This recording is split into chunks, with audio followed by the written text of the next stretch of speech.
வணக்கம் மாணவ செல்வங்களே. காணொளியில் உங்களுடன் இணைவது உங்கள் தமிழ் ஆசிரியை.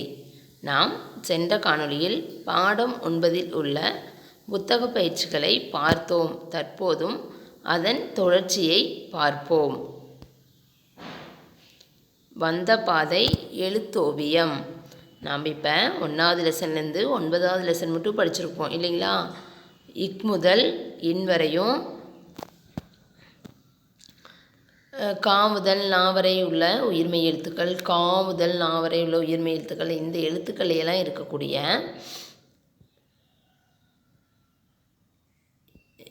இந்த உயிர்மெய் எழுத்துக்களும் மெய் எழுத்துக்களும் வந்து இங்கே மறைஞ்சிருக்கும். சரிங்களா? அந்த எழுத்துக்களை தான் நம்ம இப்போ கண்டுபிடிக்க போகிறோம். அதுதான் எழுத்தோவியம். சா இங்கே வந்து என்ன கொடுத்துருக்காங்க? ஒரு நாய் பீச்சை கொடுத்து ஒரு புள்ளி வச்சுருக்காங்க. அந்த நாய் மேலே நம்ம எழுதி பார்த்தோமா என்ன வரும்? இங்கு சங்கு. இங்கே பார்த்திங்கன்னா ஊதல் கொடுத்துருக்காங்க இல்லையா? ஊதல் கொடுத்துருக்காங்க. அந்த ஊதல் மேலேயே நம்ம அங்கே எழுத்து கொடுத்துருப்பாங்க. அதை நம்ம என்ன எழுத்து மறைஞ்சிருக்குன்னு பார்த்தோம்னா சா சரம். இங்கே பாருங்கள், 2 மீன் கொடுத்துருக்காங்க, மேலே ஒரு புள்ளி வச்சுருக்காங்க. அதில் ப இஞ்சு பஞ்சு. பா காலில் நம்ம போட்டு பார்த்தோமா டாங்கிற எழுத்து வரும். படம். சங்கு சரம் பஞ்சு படம். அடுத்தது இங்கே பார்த்தீங்களா, இந்த பாம்பு எப்படி சுருண்டுருக்கு இல்லைங்களா ஒரு இதில், அதை நம்ம அங்கே அந்த ரவுண்டில் எழுதி பார்த்தோமா நா பணம். டன்னகர நா வரும் பணம்.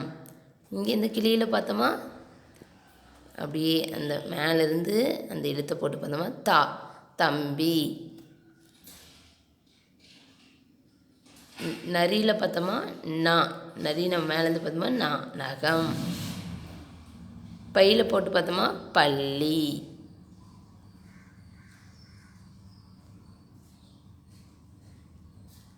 கண் கா என் கண்.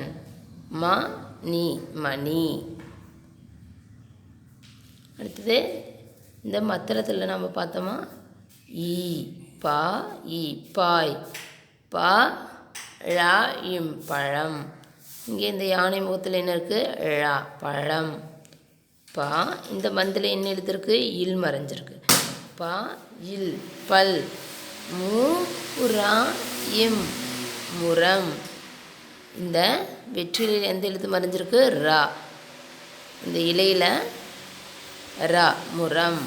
பாய் பழம் பல் முரம். இங்கே மா இருக்குது, இங்கே என்ன எழுத்து மறைஞ்சிருக்கு? இந்த மிளகாயில் ரா. மா ரா இம் மரம்.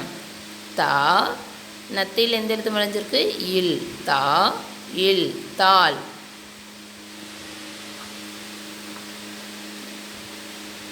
வா இண்டு வண்டு. மா இன் மான். இப்போ அடுத்தது சொல்லோவியம் கண்டுபிடிப்போம், எழுதி முடிப்போம். ஏன் இப்போ இங்கே வந்து பறவைகளுடைய பெயர் கொடுத்துருப்பாங்க, அதை நம்ம என்ன இருக்கோம் மறைஞ்சிருக்கோம், அதை நம்ம கண்டுபிடிச்சி எழுதணும். பாருங்கள் இங்கே என்ன கொடுத்துருக்காங்க. உங்களுக்கு அந்த பிக்சர் பார்த்தாவே நமக்கு என்ன ஞாபகம் வருது? கண்டுபிடிச்சிட்டிங்களா? காகம். கா க இம் காகம். இந்த படத்தை பார்த்தா நமக்கு என்ன ஞாபகம் வருது? எலி. ஏ லி எலி. அடுத்தது இங்கே இருக்கிறது மான். மா இன் மான். பச்சை கலராக இருக்கக்கூடிய பறவை எது? கிளி. கி லி கிளி. இப்போ உங்களுக்கு இங்கே இருக்கிறத பாருங்கள். கரடி கரடி. இங்கே பார்த்தீங்களா கால் முன்னாடியெல்லாம் இருக்கிறதுல பார்த்தா எப்படி தெரியுது? எறும்பு. ஏ ரு இம்பு எறும்பு. அடுத்தது உங்களுக்குரிய வீட்டு பாடம். சரிங்களா? நீங்கள் இந்த எழுத்தை கண்டுபிடிச்சி இப்போ நம்ம அங்கெல்லாம் எழுதணுமில்ல, அந்த மாதிரி இதையும் நீங்கள் உங்களுடைய புத்தகத்திலேயே எழுதலாம். புத்தகம் இல்லாதவங்க உங்களுடைய ரஃப் நோட்டில் இதை எழுதலாம். சரிங்களா? இந்த 2யுமே இன்றைக்குரிய வீட்டு பாடமாக நீங்கள் எழுதணும். நன்றி மாணவர்களே. இப்போ எதுக்கு வந்தீங்க?